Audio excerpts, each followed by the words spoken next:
इस वीडियो में बात करेंगे अबाउट द फोर आर्म। पिछली वीडियो में फर्स्ट वीडियो थी ऑफ द अपर लिम्ब की। First video is the pectoral region, second is back, third is the scapular region and fourth is arm and this video is about the forearm.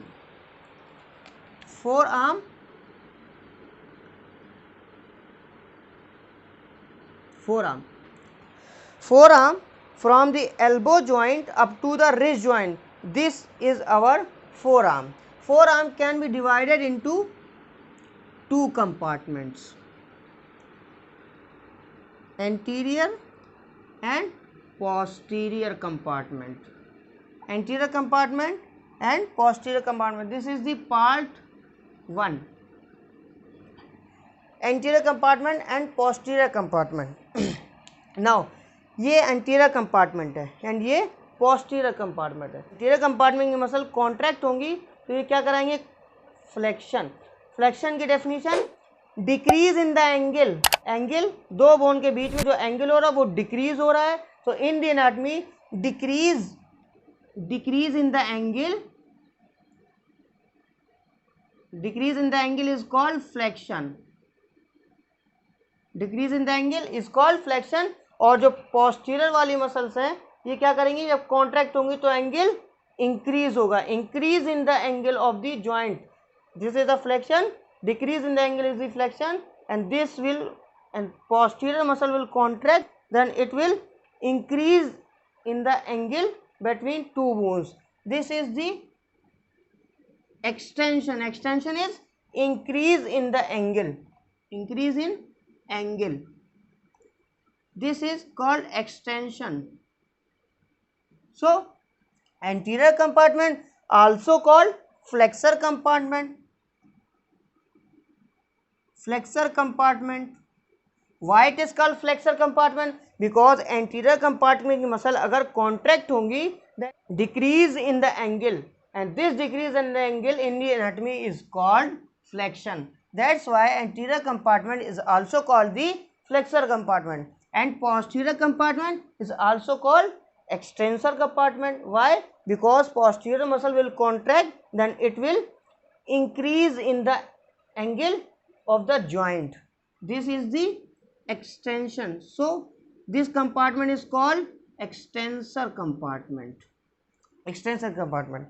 And now our flexor compartment also divide into two compartments. Flexor compartment also divide into two compartments. The first is जो ऊपर की तरफ होगा वो चीज which is superficial compartments,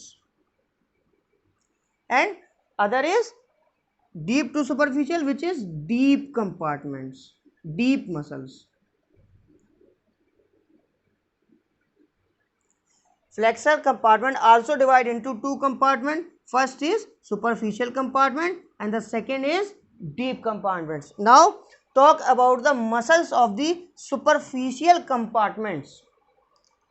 Firstly, this is the medial epicondyle of the humerus and this is the lateral epicondyle of the humerus. Medial epicondyle of the humerus is also called the common flexor origin. Why it is called common flexor origin? Because all the muscles of the flexor compartment, superficial or deep, all the muscles of the flexor compartment, or they originate from the common flexor origin, which is medial epicondyle of the humerus. जितनी भी muscles होंगी flexor compartment की वो कहाँ से origin होगा, common flexor origin which is the medial epicondyle of the humerus. यहाँ से निकल करके और they will move downward and muscles are, there is 5 muscles of the superficial compartment and 3 muscles on the deep compartments of the flexor compartment of the forearm. The first muscle which is called pronator teres.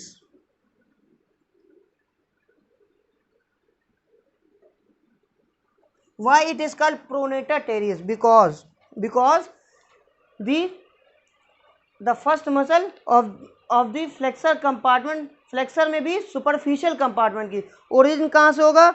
This is the medial epicondyle, originate from the medial epicondyle and it will move towards the radial side. Then this, अगर ये muscle contract होगी, अगर ये muscle contract होगी, then it will do pronation. Downward facing the palm is called pronation. अगर ये muscle contract हुई, then it will do pronation. That's why this muscle is called pronator teres. Now second muscle which is the flexor carpi radialis. Flexor carpi radialis. Why it is called flexor carpi radialis? Because another origin from the medial epicondyle or common flexor origin, and it will move towards the carpal bone. In the wrist there is a carpal bone, and this muscle originate from the flexor origin, and it will move towards the carpal and towards the radial side. Radial side जाएगी, carpal bone की तरफ जाएगी, radial side जाएगी. That's why, और flexor compartment में है. That's why this muscle is called flexor कार्पाई radialis. Why it is called radialis? Because this muscle is on the radial side. Why it is called carpi? Because this muscle move up to the carpal bone. And flexor क्यों? क्योंकि flexor compartment की muscle है. Now third muscle is the palmaris longus. Palmaris longus. Why it is called palmaris longus? Another origin from the medial epicondyle. This muscle originates from the medial epicondyle, or also called the common flexor origin, and this muscle move to the palm. और palm में जाके this muscle will form an aponeurosis. This muscle will form an aponeurosis. This is the aponeurosis. This muscle move and form aponeurosis. This is the palmaris longus. Palm तक गई, palm में जाके aponeurosis बना दिया. What is aponeurosis?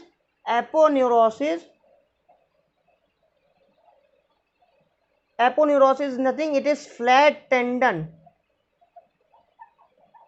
Aponeurosis क्या है? कुछ नहीं. एपोन्यूरोसिस है चपटा टेंडन. चपटा tendon is also called the aponeurosis. This muscle, ये क्या है? मसल मूव करी पाम तक, पाम में जाके मसल चपटी हो गई और वो बना लिया tendon. That's why this muscle is called palmaris. और लॉन्गस क्यों? क्योंकि लंबी मसल है, पाम तक गई है, इसलिए इसको palmaris longus. Now our fourth muscle which is the flexor digitorum. Flexor digitorum superficialis. Flexor digitorum superficialis. क्यों कहा है इसको flexor digitorum superficialis? Because another origin from the medial epicondyle, and this muscle will move to the digit, towards the digit. This muscle आई palm तक आई, palm से digit में चली गई. This muscle move towards the digit. That's why this muscle is called flexor digitorum superficialis. Superficialis क्यों? क्योंकि this is the superficial muscle. This is the superficial compartment, this is the deep compartment. Superficial compartment की muscle है, कहाँ तक जा रही है? Digitorum तक जा रही है, डिजिट तक जा रही है, इसलिए इसका नाम फ्लेक्सर कंपार्टमेंट में है. और डिजिट तक जा रही है, इसलिए इसको डिजिटोरम बोला. एंड कहाँ पे? सुपरफिशियल है.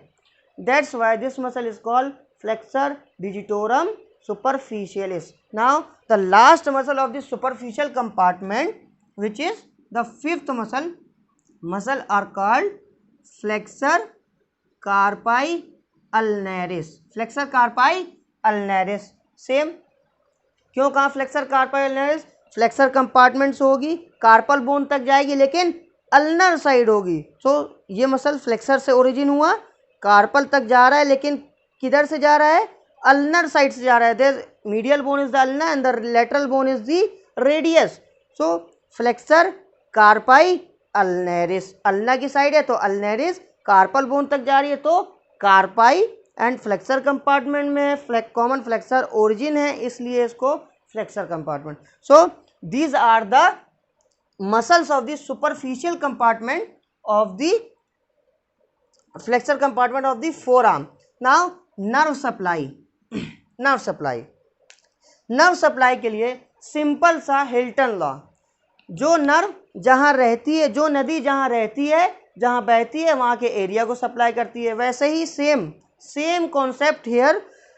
जो नर्व जहाँ रहती है, या मीडियल साइड होगी तो मीडियल साइड, लेटरल होगी तो लेटरल साइड.